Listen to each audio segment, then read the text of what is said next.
You ask Tiger to calculate. This deals with linear inequalities with one unknown.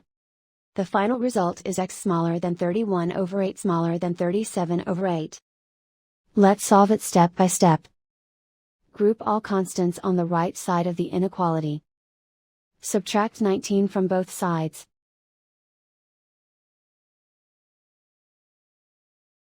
Simplify the arithmetic.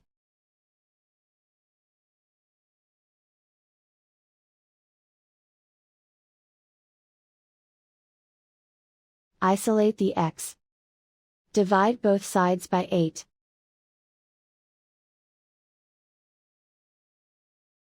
Simplify the fraction.